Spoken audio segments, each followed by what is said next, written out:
Hello, everyone. Welcome to another episode of the Culture of Fake podcast here with Historically Black Sense. Today, we have a special guest. He's an Alabama State University alum. He's also playing in the Lion King on Broadway. So, we're going to talk all about that with Mr. Brandon A. McCall. You see him here. So, you all stay tuned. We'll be right back.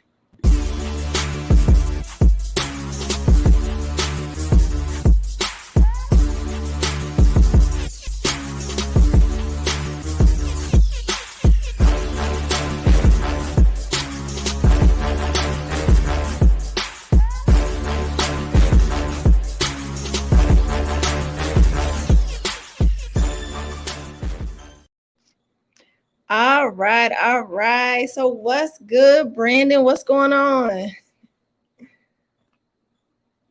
Oh, wait, you still on mute? It's There okay. we go. Yo, what's up? What's up?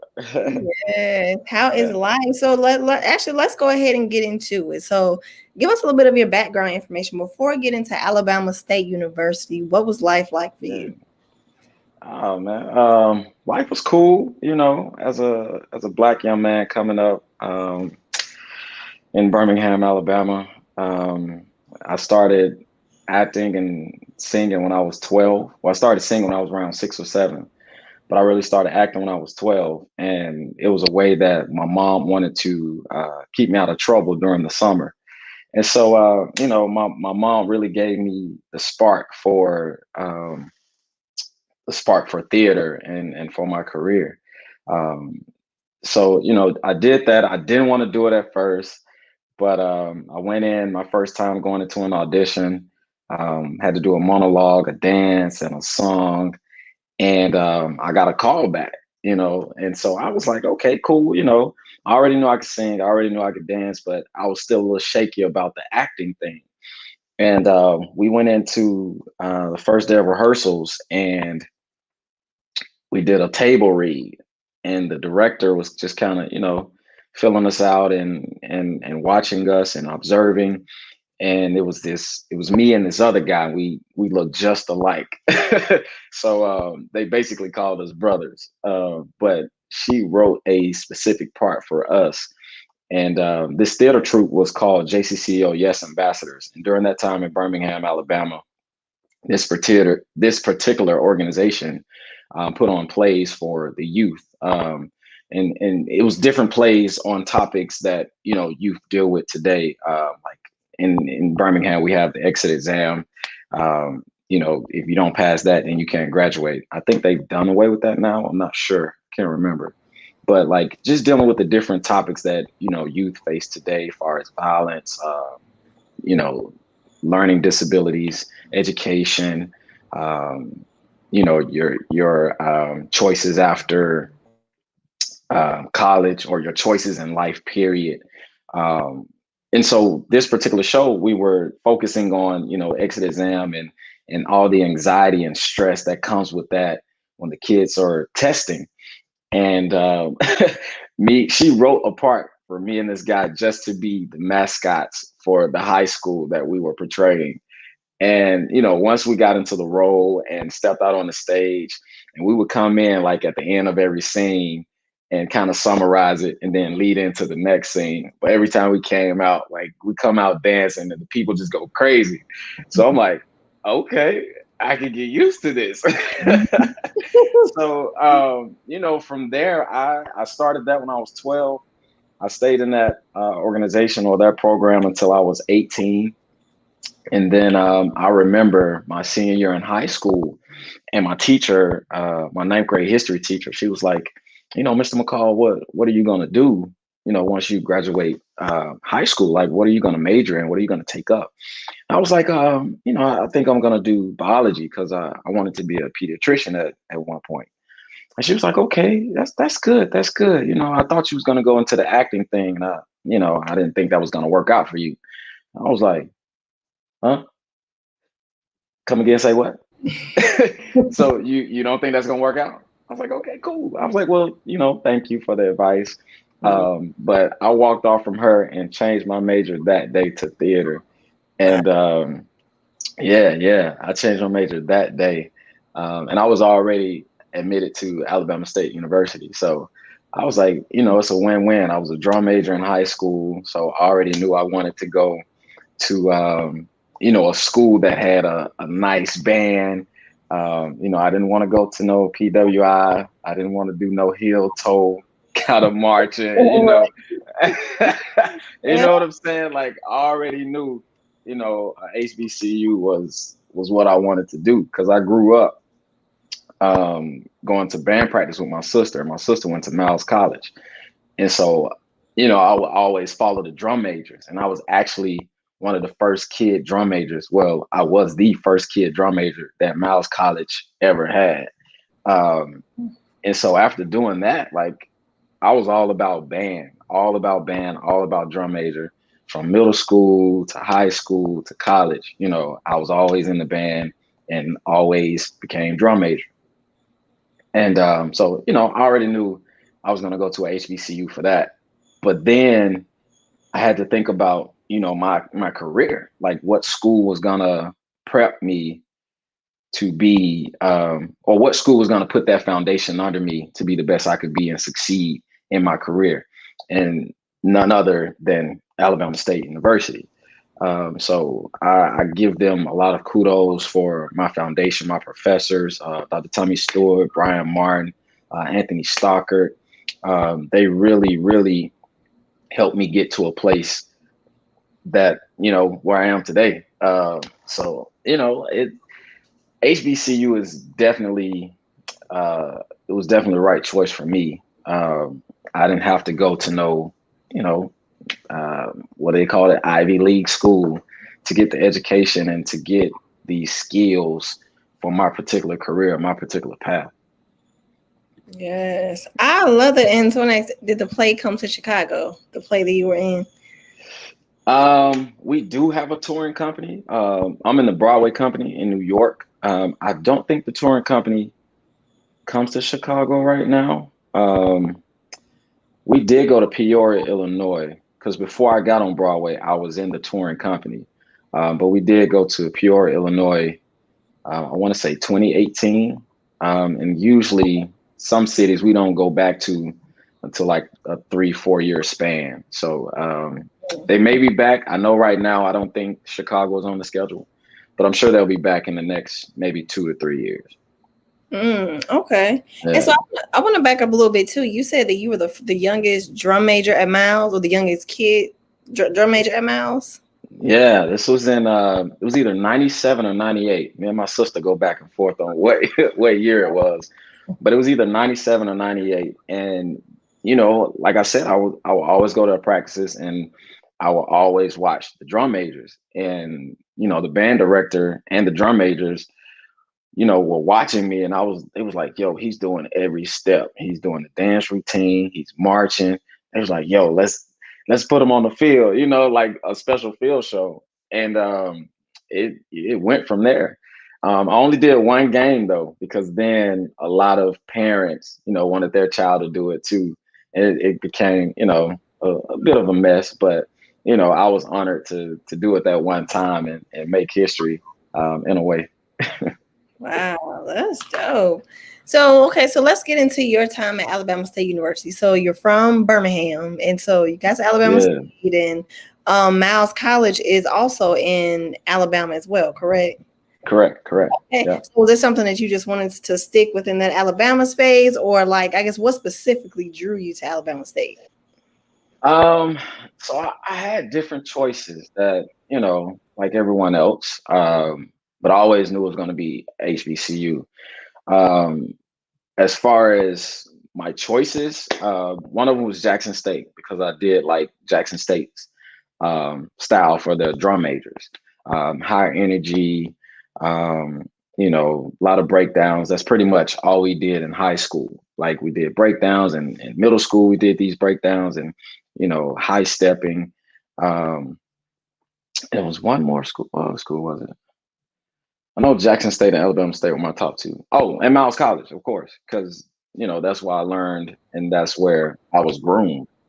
So yeah, Miles College, Jackson State, and Alabama State. And the reason I chose Alabama State is because I knew that drum major wasn't going to be a career. Like, if I could be a professional drum major, I would. I tell a lot of people that, like, if drum major was the thing I could make money and and survive and do my livelihood and take care of my family, then yeah, I'd be a drum major for life.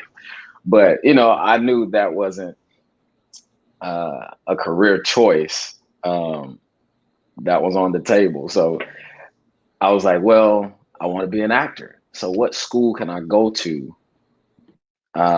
that's gonna prepare me for that career? And I heard so much about Alabama State. I did my research. Jackson State has a pretty cool department as well, but I just heard so much about Alabama State. And on top of that, I had a band scholarship. I was also offered an academic scholarship. So of course that was a win-win situation. It was a no-brainer. Like, okay, yeah, we're gonna go to Alabama State, what my career is, what a band is, and what the money is. Okay. So Okay. yeah, that pretty much nipped it in the bud for me.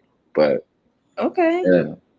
Okay. So let's get into some of your times at Alabama State. Like, what were some of those most memorable moments that you had while being a student there? It's gonna sound cheesy and soppy, but I don't care. Meeting my wife. Okay. HBCU love story. Yes, yes, yes, yes. Yeah. Meeting my wife for sure. Once I met her, she kind of had a hand on, the HBCU experience already, because I think she was there a year before me or so. Um, and so she just kind of showed me the ropes, like the experience, and told me about campus, and of course I had other people to do that as well, but just to have her and have that support from her, made it easy for me coming in. Actually, when I first came in, I was really involved with the band, so I wasn't in the theater much my freshman year. And me and one of my best friends, we decided to audition for this dance company called Eclectic Dance Company, and that was my first intro to Alabama State Theater. So we auditioned, made it through, and my wife was the head coordinator at the time. And so, she tried to slide into my DMs on Facebook and, called me a little chocolate cutie.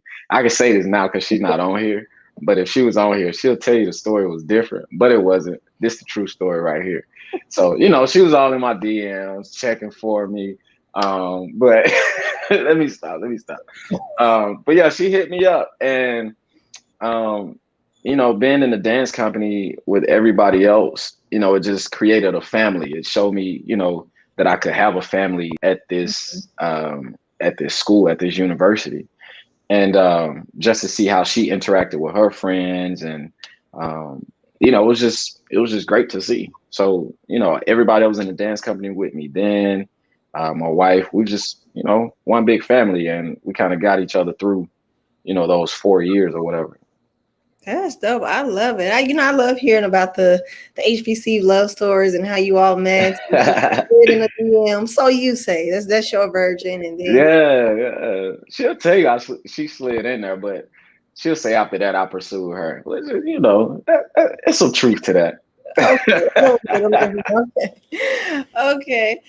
So as you graduated from Alabama State, so what did Mhm. you do post graduation?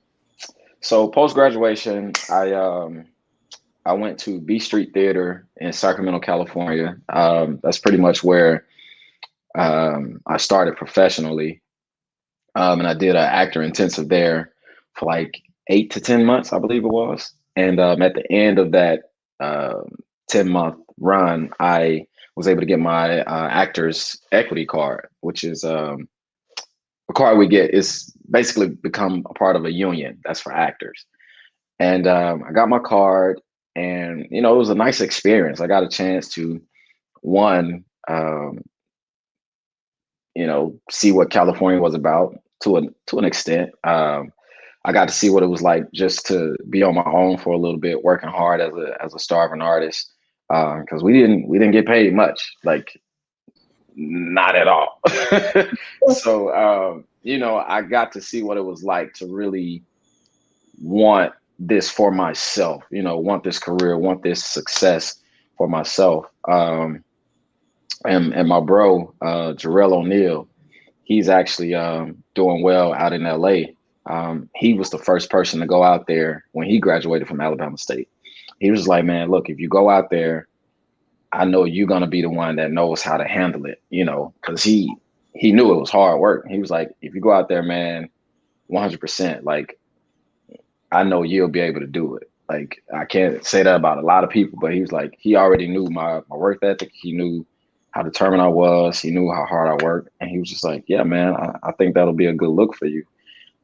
So yeah, I went out there, and it really taught me a lot and opened my eyes to so much.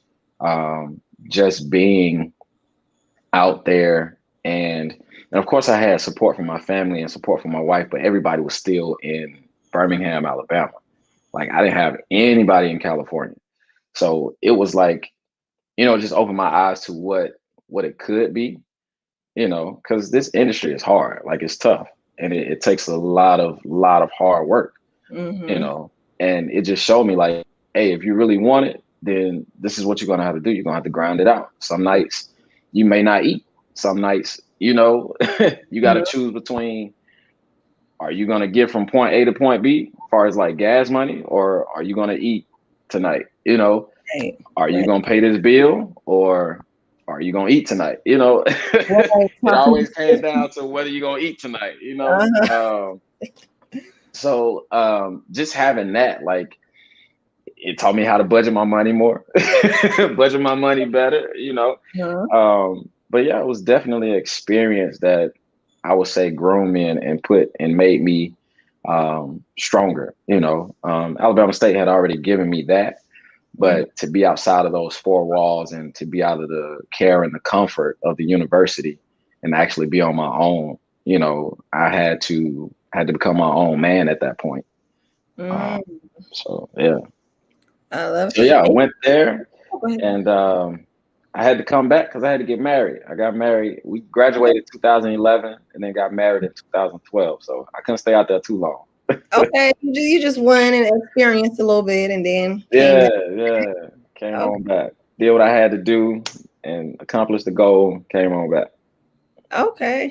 Oh, I love that. I love that. And you were talking earlier about being a creative, like the sacrifices that you had to make. And I think for a lot of people, especially, what they call them starving artists, out here, it's a lot because it's not like you have like a specific product. Like you wake up and you're like, okay, I'm going to go sell this amount. It's like, you're literally, you are the product, you're literally selling yourself. So it's like, it's a lot with it. And like you say, a lot of people, it's those sacrifices. It's like, how bad do you want it, Oh yeah. And that was the initial sacrifice for me and my family and my wife, like going out there for, those 8 or 10 months, and not being able to, I didn't go home at all. Like, and then FaceTime wasn't really big then, and, video chat and all that.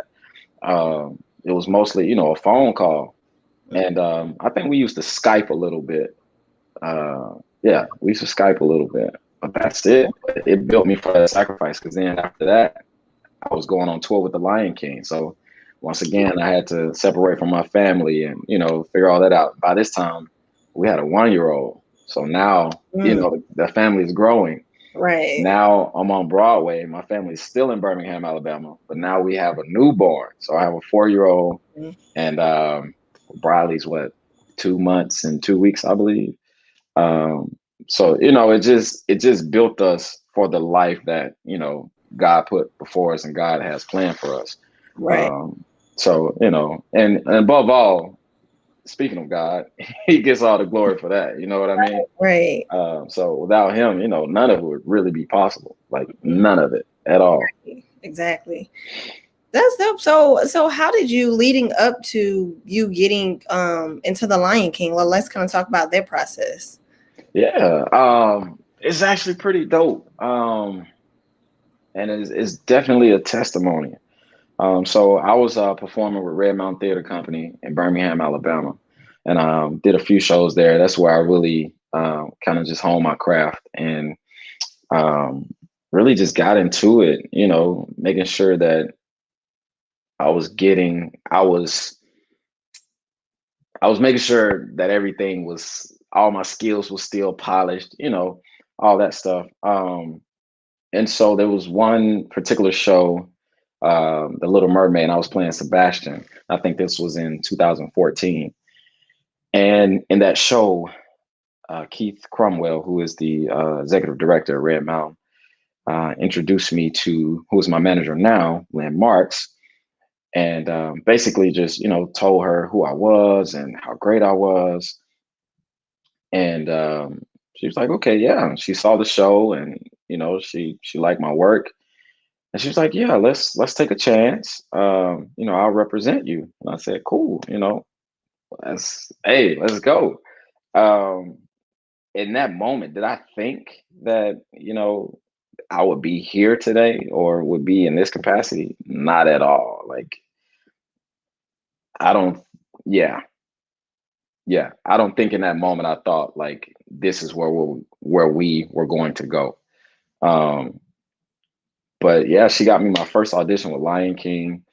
I went into my first audition and I did good. I didn't do great. I did good though.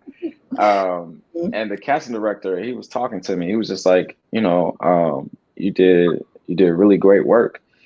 And this was, I had only sung the song. So I was supposed to sing a song and do a scene.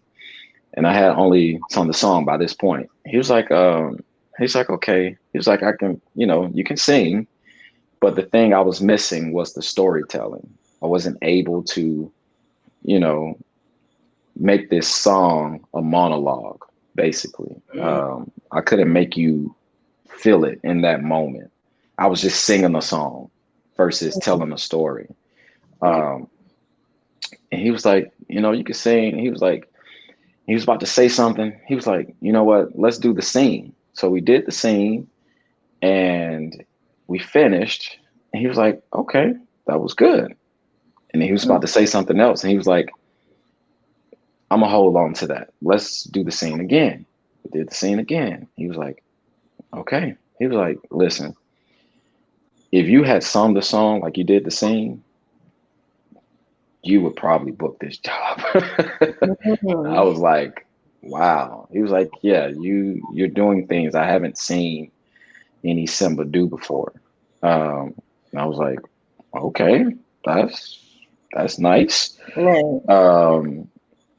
But he was like, you have the potential. I just need you to, be able to tell the story. And also, I was nervous. It was my first Broadway audition. He was like, when you came in here, I didn't see Simba. I didn't see a king. He said, but you are a king. Now, this is a white guy telling a black guy this now. Like that was the crazy part. You know what I'm saying?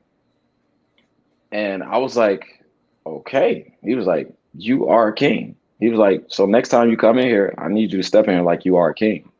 And I was like, you're right. All right, I'll do that. And my manager told me, she was like, he said you have the potential, so you're going to stay on their radar. He's like, so they're going to call you back in the next time auditions roll around. I was like, okay, cool. So, went back to doing my thing. And at this time, I was probably working like 2 or 3 jobs. I was working at FedEx. I was working for the city of Birmingham. And then I would go do shows or rehearsals at night at Red Mountain Theater. So, grinding, trying to provide for me and my wife at the time because baby girl wasn't here yet. So sure enough, we come back around to it, call me in, I go in, and this time I make it all the way to the final callback. And in the final callback, we do a dance call. So they show us a couple steps, just a little bit of choreography, and everybody's in the room, everybody that auditions. So in your first audition, it's just you and maybe a casting director and maybe the person that's going to read and the person that's going to, play the confident, play on the piano for you. And I get all the way through and I have no idea what to expect because this has never happened for me before. So now we're in the room with all these guys. And by this time, Black Panther had just came out. So, you got all these black guys in this one room supporting each other. like Wakanda forever, let's go. Yeah. But in the industry, most times it's always competition. You know what I mean? No one is ever pushing the next person or encouraging the next person. And it's like in that moment, um, it was something new, and it was a great experience. And even when I didn't get, called back for that final round, they kept three guys back.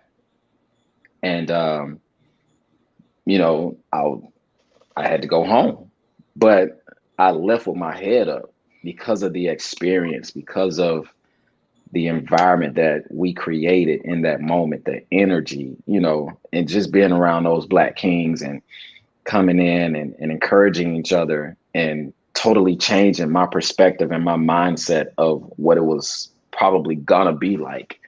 Um, it definitely opened my eyes to, yeah, at the end of the day, we all going for the same job, but why we gotta, go against each other in that sense, like being nasty or being shady, like, Right.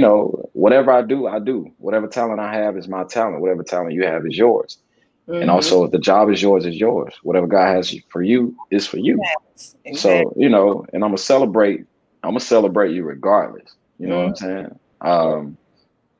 And so, it's just that in itself is a testimony. Like I didn't get it then, but now I'm sitting here, as Simba on Broadway, and I was able to open Broadway back, bring Broadway back after this 18-month shutdown that we had. That's making history.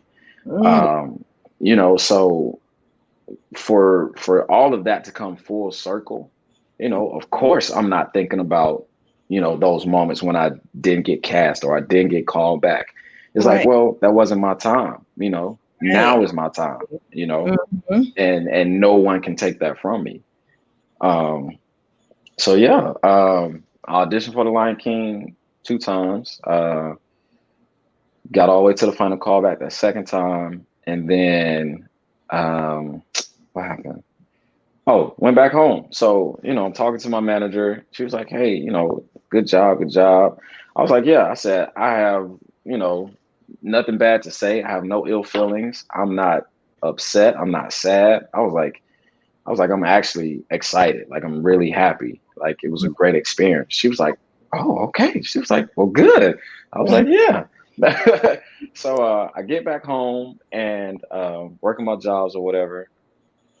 And my manager calls me one day and she's like, hey, so, the Lion King wants you to come out and they want you to um, be in the ensemble and cover Simba or understudy Simba. I was like silence.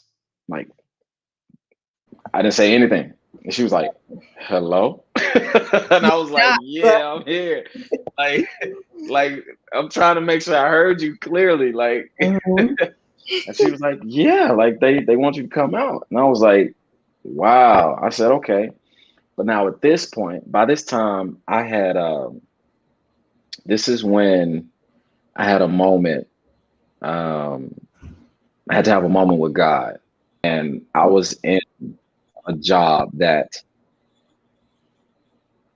God provided, but God put it there as like hey, I have this for you, but I Right. also have this for you.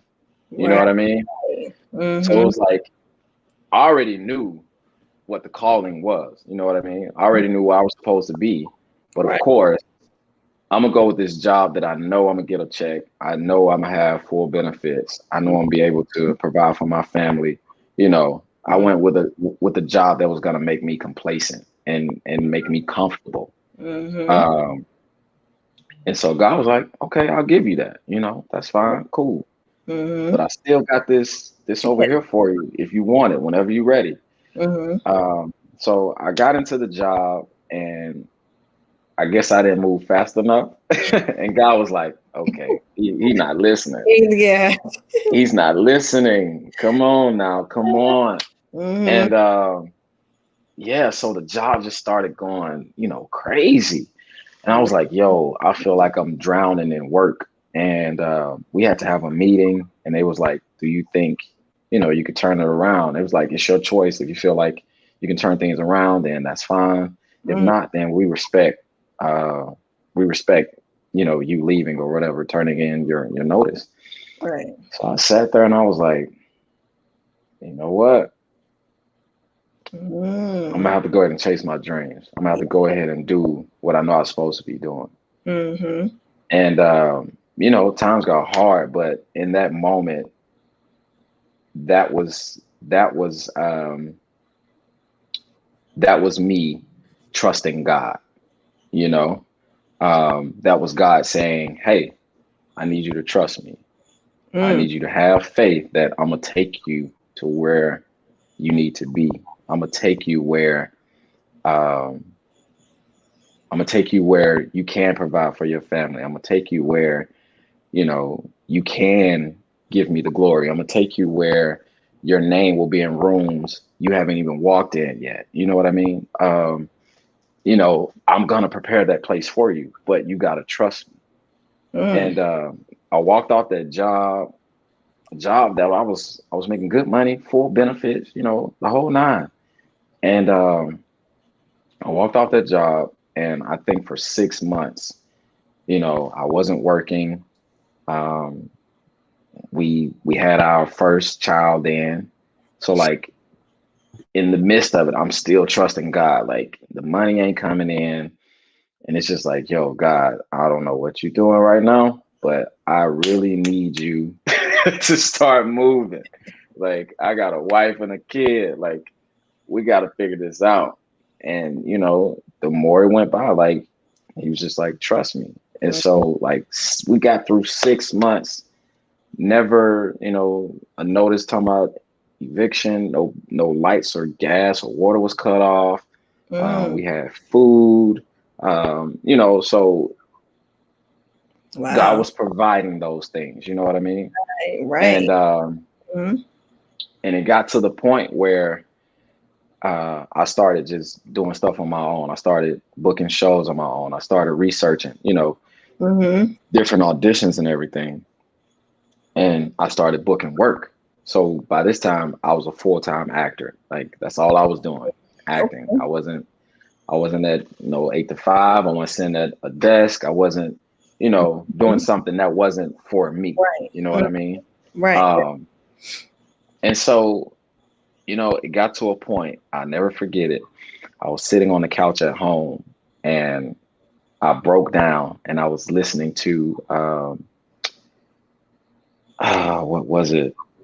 I don't think it's her song. Somebody else wrote it, but Fantasia is known for it. And the song is called, I think it's called "It Is Necessary." And basically, the song is just saying like, whatever you go through, the hardships and the hard times, and everything you're going through is necessary. It's gonna there's a bigger picture. You know what I mean? There's victory on the other side of this battle. And so I was listening to that song, and I just started bawling, like bawling. And that's when, things shifted. You know, that's when I started, booking the shows and being a full-time actor. And by this time now, I'm doing what I love to do. I'm happy. I'm back in a happy place now. And so yeah, went through all that. Fast forward back to the call from my manager. So I said all that to say I was booking all these shows for myself. I had booked a show in Hartford, Connecticut. I had booked In the Heights, and I was supposed to play the role of Benny. And when my manager called me, I was so excited, but then everything just shut down, and I was like, "Oh crap! I'm in a contract with this other theater." And I was supposed to. I think my manager called me on like a Thursday. I think I was supposed to fly out that Monday for rehearsals for this show. And I was like, I don't, okay. She was like, well, you're going to have to call the executive director at that theater. I was like, okay. So I sent the email like, hey, got this wonderful opportunity. Just trying to see if you can let me out the contract, blah, blah, blah, blah. And this was at like 10 o'clock that morning or whatever. And I think we get to maybe 1 or 2 o'clock. And my manager was like, hey, like Disney needs an answer. Like we gotta. I said, Right. did you have to say Disney like that? Like you just didn't say like, like Disney needs an answer. And I was like, yo, don't do that to me. That's what I'm you like Disney, yo. Like, mm-hmm. So I'm like, okay. So I'm like, well, I can't push this man because I'm about to bag out of his show and rehearsals start Monday. Right. So I think around 3 o'clock, I sent another email and still didn't hear anything. So we were still out. I pull up to the house. My daughter's in the back seat. And I'm the type, when I get to the house and it's dark, I don't check no phones. I get everybody in the house. Yeah. And, make sure everybody's safe. Right. This particular night, Holy Spirit was like, hey, check your phone. I was like, check my phone. I'm like, yeah, I don't do that. I'm not checking my phone. Let me get baby girl in the house, and then we'll worry about everything else. Holy Spirit was like, no, check your phone. I was like, okay. So I'm looking around. We're in a safe neighborhood, but still, you never know. So I'm looking around. It's dark, and I'm like, okay, lock the door. I check the phone. And it's the executive director from the theater in Hartford, Connecticut, basically saying, hey, man, there's no red tape here. Nothing to worry about. Go do the show. Have fun. I was like, what? That easy? Like, is that easy? Like, you just going to tell me to go and have fun? Like, that's it. So that was the owner of the company that you were signing a contract with. That was him. He was telling you to just go ahead. Right. Okay. He was like, yo, go. That's an awesome opportunity. He was like, I was trying to catch you before you made it big. And I was like, oh man, chill. Like that ain't what we on right now. Right. He was like, but yeah, man, that's a wonderful opportunity. He was like, go out there, have fun and get me a ticket. And I was like, I got you. I got you. And we actually went to Hartford, Connecticut. We took the tour there. And I actually hit him up, but he had some other things going on. But I was trying to get him a ticket. But I'm gonna hit him up again and see if I can get him a ticket out here for New York for the Broadway show. Now but it's just a true testament, like you say. It's like you had to take that leap of faith, and of course, it wasn't easy. You had your job, but it's like you had to make a choice. Like, okay, which one of these do I want the most? Do I want to keep being comfortable and just, get these benefits, or you chase your dream? Yeah. Like you say, it was hard, but eventually you got that call that you was waiting on, and here you are now, Here we are. So, the Lion King, so you just did the first show was on September 14th, right? Yeah, September 14th. That was the reopening of Broadway. Okay. Also my Broadway debut. So, a very special, memorable night. So yeah. Wow. So, and just to kind of people like the time frame again, this is 2021. So you got that call in what year? For Broadway? Or for the tour? Well, I get the call. I guess we can go back to the call when you had to make the decision. And so for the tour. Okay. Yeah. So this was 2018. I got the call for the tour. I think the first time I auditioned for Lion King was 2017. Then I auditioned again 2018. I think I got the call that summer or that spring going into summer. I got the call to come out there for tour. So 2018, I'm glad you asked that, because that's another testimony in itself too. So 2018, I started Lion King on tour, and I started in the ensemble and covered Simba or understudied Simba. And then I actually got moved up to the principal Simba in 2019. October 2019. So moved up then. And of course, we get to 2020. We shut down in March because of COVID. Um, so we shut down, and 18 months go by, and I'm planning to go back on tour or whatever. And one of my dear friends who's in the cast on Broadway now just told me like, hey, there's an opening. And I was like, okay, cool. So what needs to happen? He was like, well, just let them know you're interested.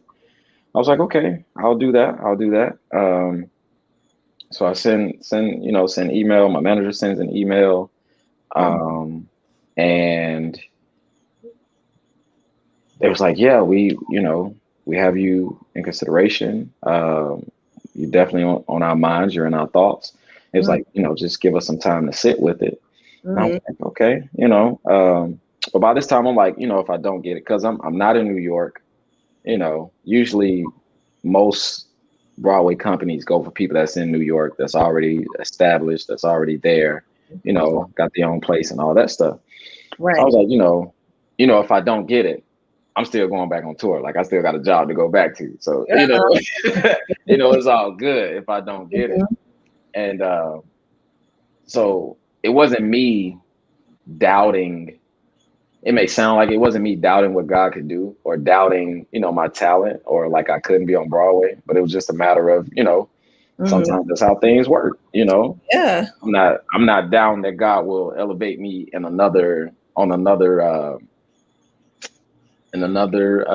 capacity, you know what I mean? So I was like, yo, I still got a job to go back to. I'm still playing the lead role, it's whatever. But like 2-3 days later, they called me and it was like, yo, we want you to come to Broadway. I was like, wow. Anything. I got quiet again. And he was like, hello. And I was like, yeah, I'm here. He was like, yeah, we want you to come to Broadway. And I was like, yo, don't play with me. You serious? Wow. It was like, yeah. So, yeah, man, my life is full of testimonies and full of faith. It's definitely a faith walk that I had to take on this journey. Yeah. That's amazing. Yeah, for sure. And shout out to everyone checking in the comments here. So we had Jackie White. She said she was supporting you. That's Cuz. What up, Cuz? E White Design, White Designs. Tamara says, "Hey cousin, we're so proud of you." And I think it's important too to tell timelines because it, like you said, your life is a testament of how quickly your life can turn around from that point where you quit your job, you had those 6 months in, and then literally you got the call that day. It's like the call you've been waiting on. And then it's like, here you are now. So it's like you went through your period of a little bit of struggle with your wife, your kids, but now it all paid off. Like everything you have been waiting on, it's like, it paid off. So, it's definitely a testament. And then someone asked, have you ever done any drama? I have. I did drama at Red Mountain Theater. It was a show called Alabama Story. And basically I played, it was set in the times of the civil rights era. And I played the young black man that was from what city was it? I think we were in Montgomery, and I grew up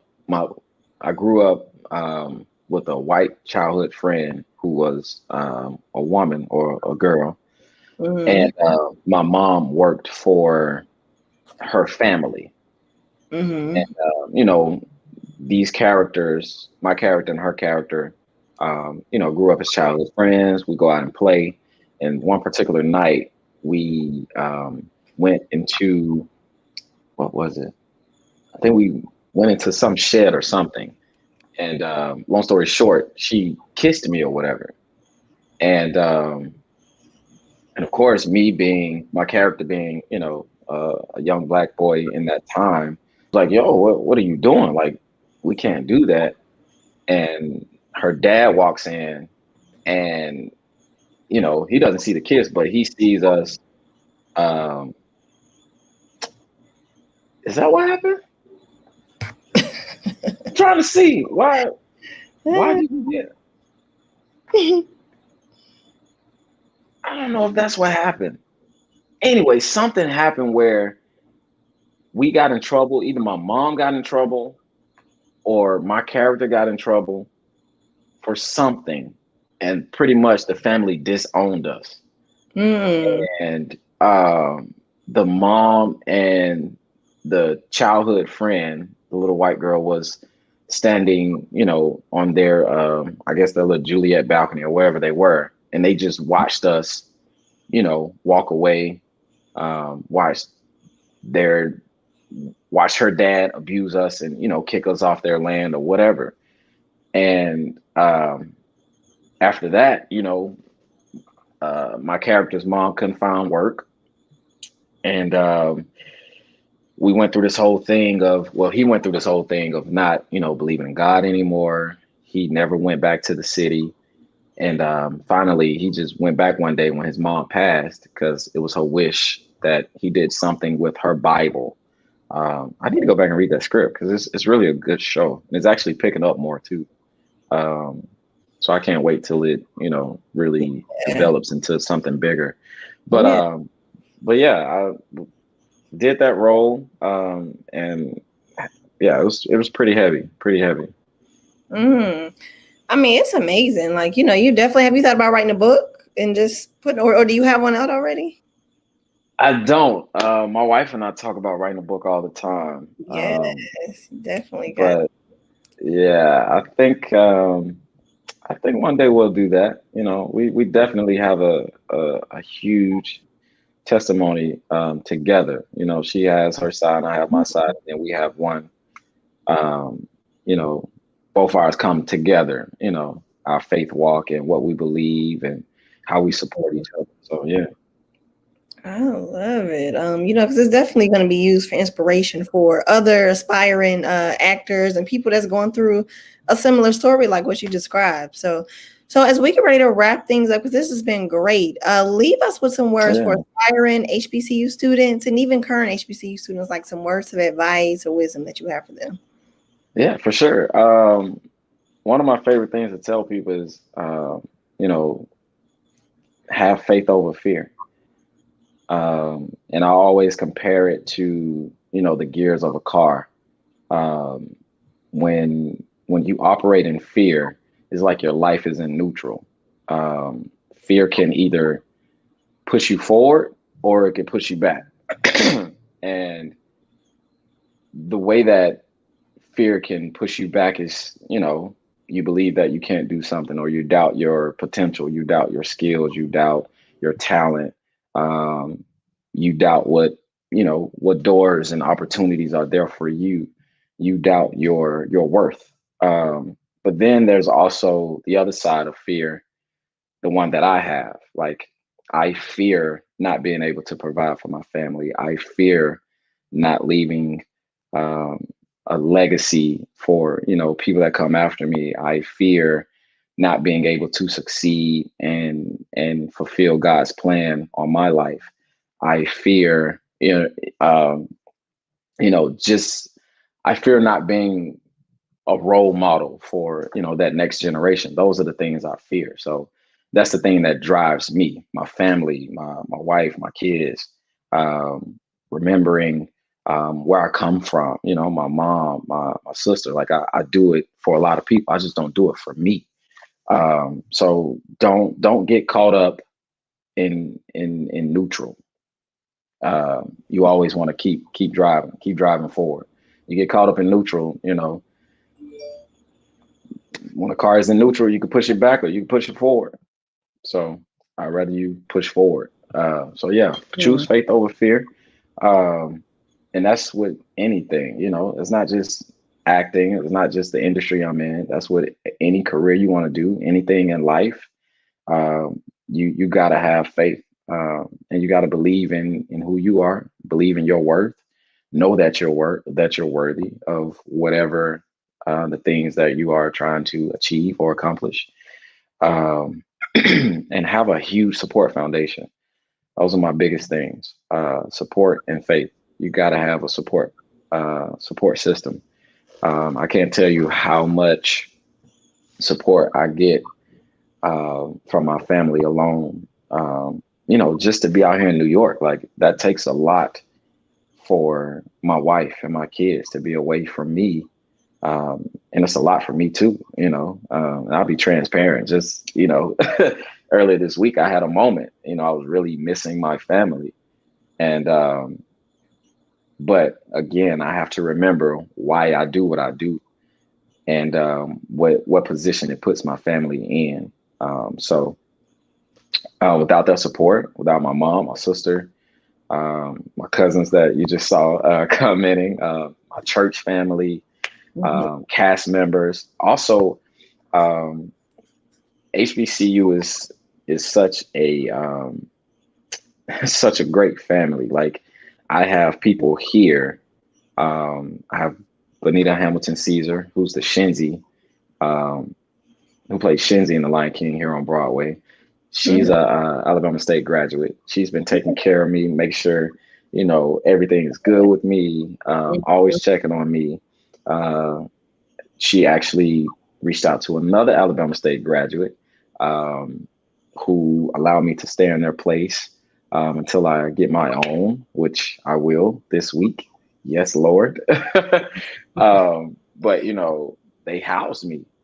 So, there's make the connections. Like, don't just go to school and, party or whatever. Like, it's okay to party. It's okay to do those things, but make sure you're networking. Make sure you're doing the things that's going to prepare you for success outside of those four walls. And that's exactly what they're doing here for me. Like, it's a great support system that I have here. I have a great support system at home. So without the support, like, I probably would have crashed and burned my first week. But, God is good. So I don't think he would have let that happen. Oh, definitely. He didn't bring you this far to believe you. So yeah, for sure. Exactly. Well, thank you so much for taking time with us. Where can people find you at if they want to connect more with you and even learn more about the upcoming show dates for the Broadway dates? Yeah, you can find me on Instagram, _bam.i.am_. You can follow me on Facebook. Just search Brandon A. McCall. Also, check out my website at www.justbeingbam.com. Check it out and continue to follow me on this journey. It's going to get better. God is going to blow some minds. Yeah, definitely. And congratulations on everything that you've done. And I know there's many more blessings to come. So yeah, thank you so much. Well, thank you for having me. I really appreciate the opportunity. And it's definitely an honor and a pleasure. So I appreciate you. Thank you. Okay. All right. Well, we will talk to you soon. All right. Y'all take care. Shout out to ASU, Alabama State, Hornet Nation. You know what it is.